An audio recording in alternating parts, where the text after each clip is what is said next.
Hi everybody and welcome back to another Autonomy Talks. Today we're talking about pathological demand avoidance, a persistent need for autonomy and control.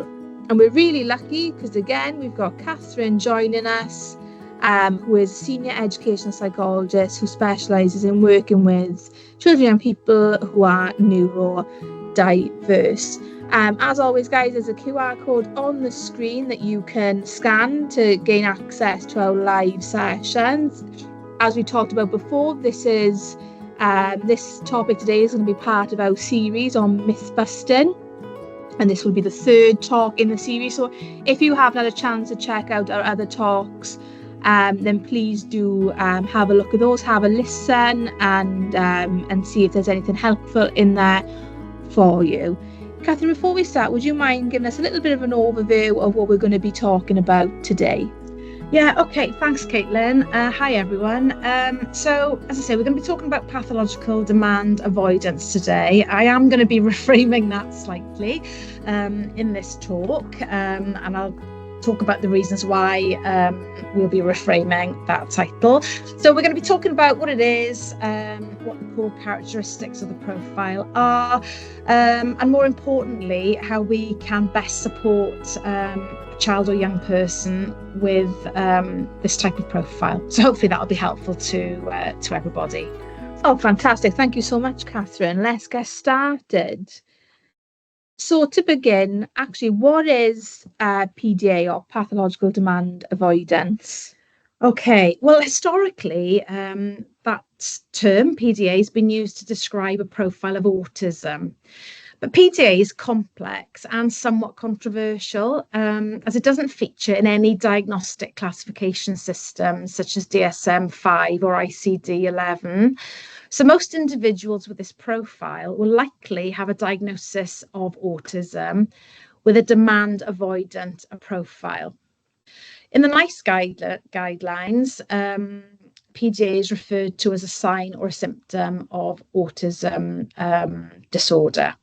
So for that reason, if you're living in Swansea or Neath Talbot, the Swansea Bay University Health Board reflects an all Wales position and cannot make a diagnosis of PDA. Obviously, if internal classification systems like DSM-5 are changed, that will be reflected in any changes made to the all Wales position, but you will not be able to access a diagnosis of PDA currently under the diagnostic classification systems. However, conversely, we are seeing an increasing number of individuals who are beginning to use the term differently. So Tomlin Wilding, a researcher, has reframed PDA as a persistent or pervasive drive for autonomy, which I feel is a much more positive, affirming term for this profile of need. So the pervasive or persistent drive for autonomy is characterised by a continued resistance to everyday demands through strategies of social avoidance that originate from an anxiety-driven need to be in control. So demands are only a problem insofar as they threaten autonomy. And for people with this profile, this is perceived as a threat to safety. Any threat to our autonomy can be perceived as dangerous, triggering a fight, flight or freeze response. So when we think about the neurodivergent nervous system, in this respect, it tends to be more rigid, meaning it easily flips into a stress state, and there is almost no window of tolerance. So simple demands can lead to big emotional responses. So there is far more to this profile than just demand avoidance, which we all experience at times. I know I certainly feel bored or uncomfortable in certain tasks, and therefore I try and avoid them. And that's rational. So that would be called rational demand avoidance. However, to a child or young person with a persistent drive for autonomy or control, all demands are perceived as threats to their autonomy and safety and will be rejected or avoided at all costs. So what I find really helpful in considering this profile is to think about the bucket analogy. So imagine a bucket with holes in it, which represents a neurotypical individual. So throughout the day, everyone must deal with stress, sensory issues, demands, etc.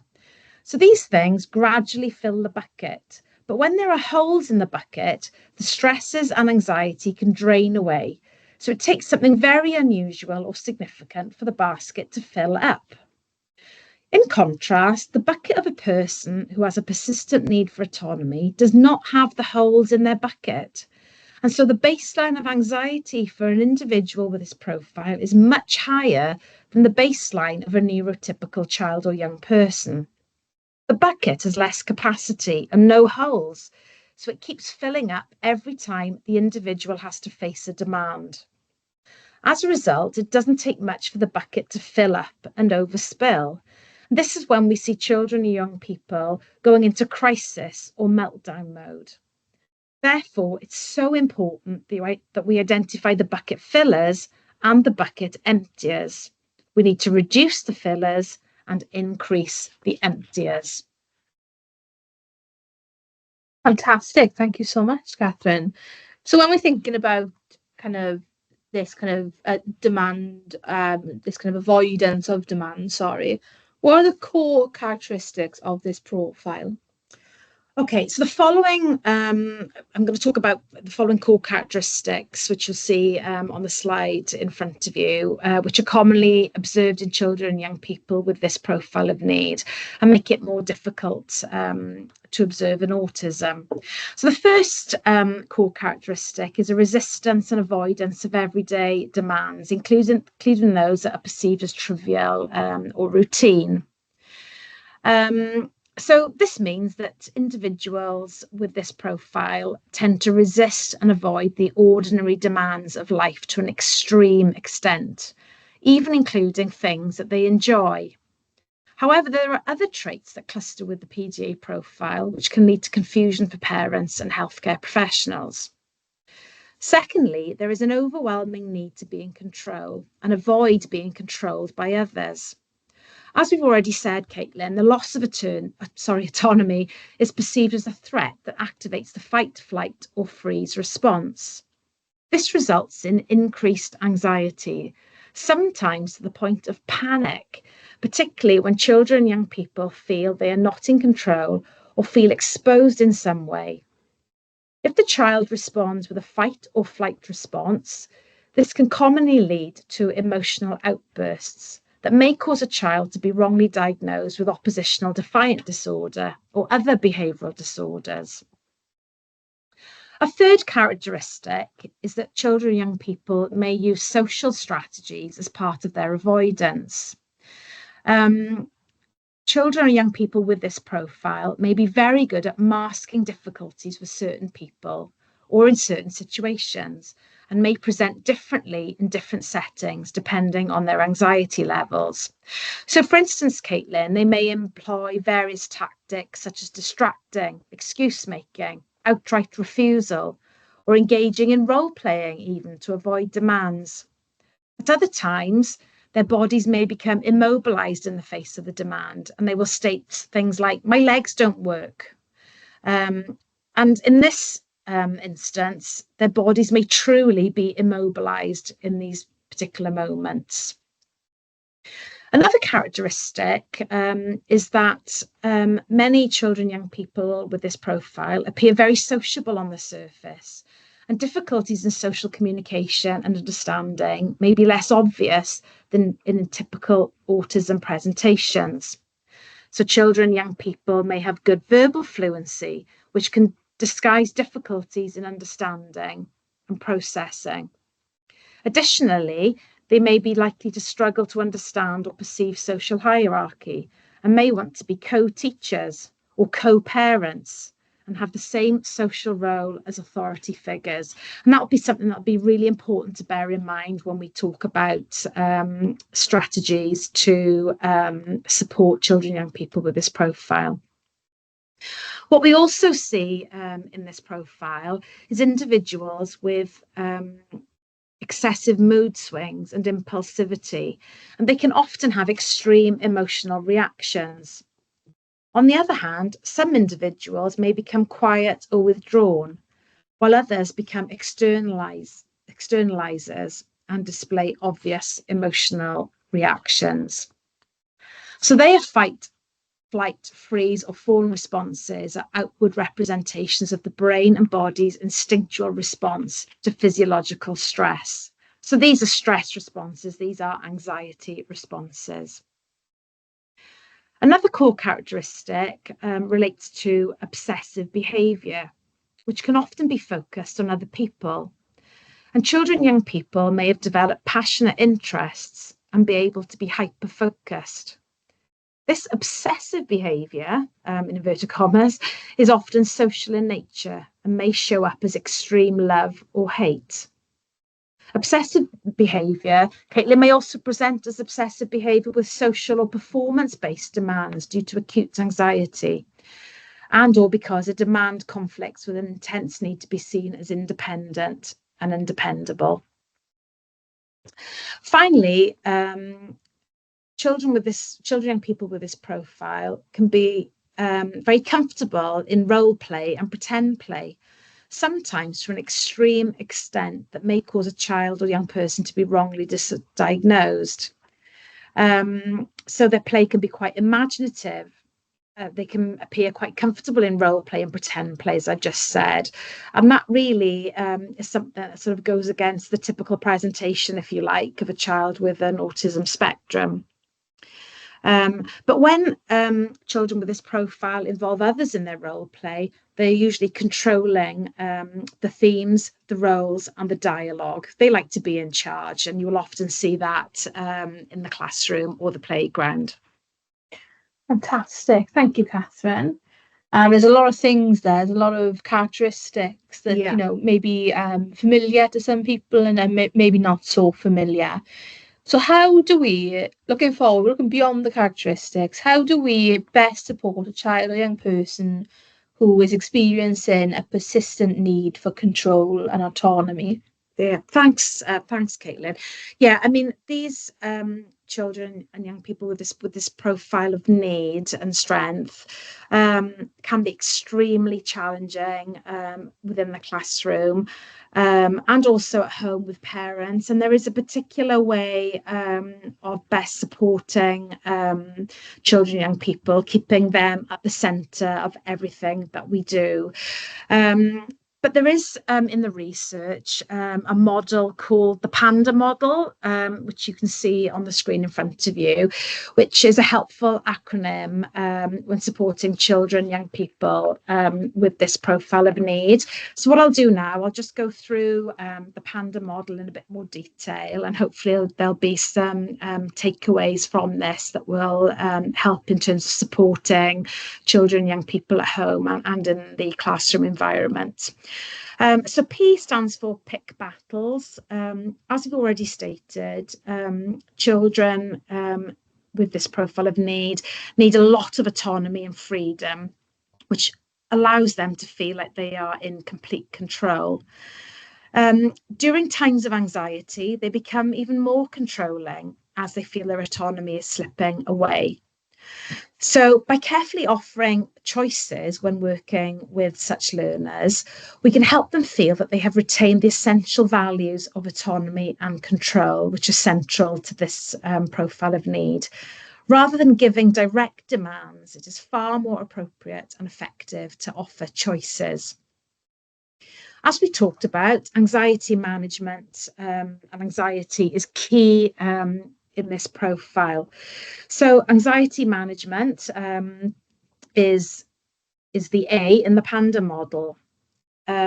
So with this, we would advocate using low arousal approaches, reducing uncertainty, recognizing underlying social or sensory challenges and triggers to anxiety. Thinking about treating distress behaviours as panic attacks and supporting throughout these heightened periods of anxiety and moving on. And in these instances, it's really important that adults present themselves as equal to the child, because the child themselves will see themselves as adults, not children. They may not identify as a child.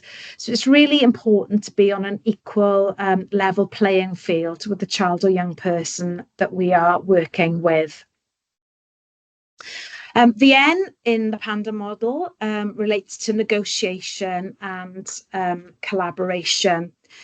It's really important that we remain calm. I know this is really, really difficult, but it's really important that we proactively collaborate and negotiate with the child or young person to solve challenges. So we're wondering together, we're sharing, we're learning together. A demand halved increases our reciprocity. It's important that we have shared goals with the child or young person and do things together. So I wonder if I did that, what would happen, for example? And again, fairness and trust are really central. Going back to that point about being equals, not having a hierarchy of authority and power. Because if that hierarchy does exist, then that can damage trust. And again, we talk about praise and rewards. Praise, as we know, is a natural way of rewarding success. But praise in this context needs to be delivered very, very carefully. So firstly, praise could be perceived as patronising a learner, as the learner sees themselves as your equal, as we talked about already. So praising them could feel like you're putting yourself in a position that is actually above them hierarchically. Secondly, praising a child with conforming with the demands, so, oh, well done, you did this or you did that, can set up an expectation that this demand would now be met again. So the praise actually becomes a demand in itself. Thirdly, public praise can make learners feel really, really uncomfortable. So once a positive relationship has been built with a child or young person, humour can be a really effective way of using praise in a fun and indirect way. So it's really important that we think about the ways that we praise and reward children and young people. So what does the D stand for? The D stands for disguising and managing any demands. So we need to phrase any requests or instructions indirectly. We need to constantly monitor tolerance for demand and match demands accordingly. And doing things together really, really helps in this way. Finally, the A stands for adaptation. So humour, distraction, novelty, and role play are great levelers when supporting children, young people with this profile. It relieves tension and anxiety, and as we know, laughter releases endorphins. And it's important to laugh with them, not at them, and allow banter towards yourself as well. A huge leveler.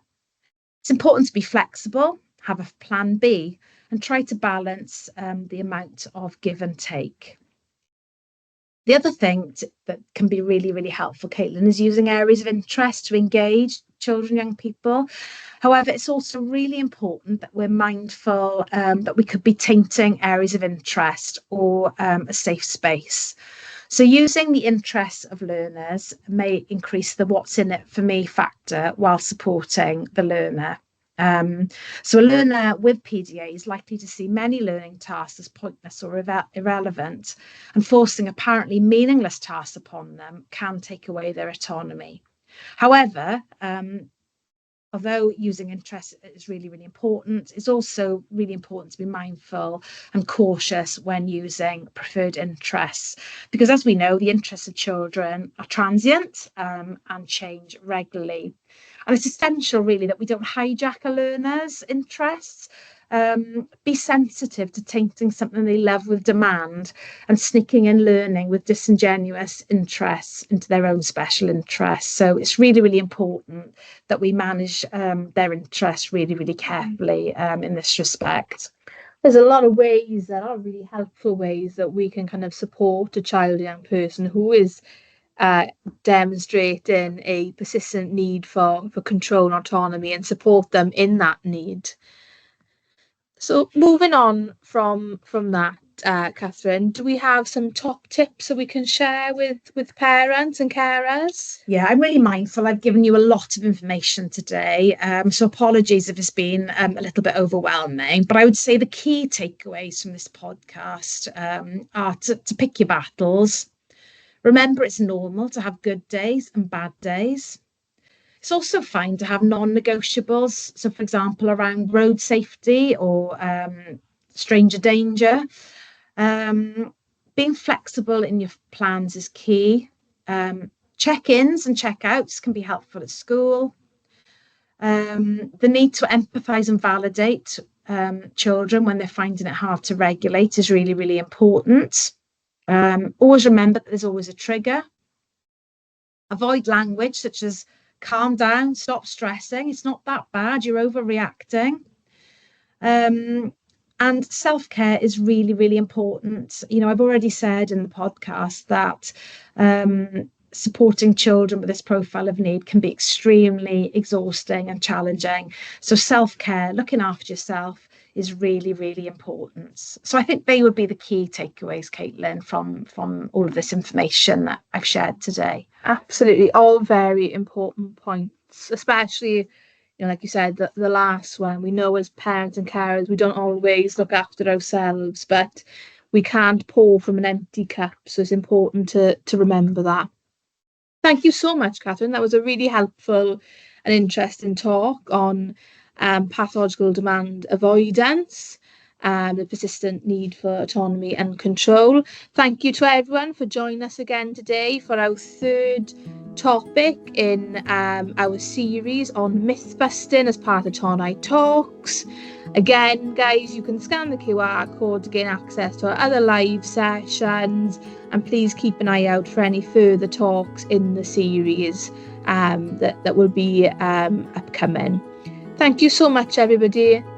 Speak soon. Thanks, everyone. See you soon.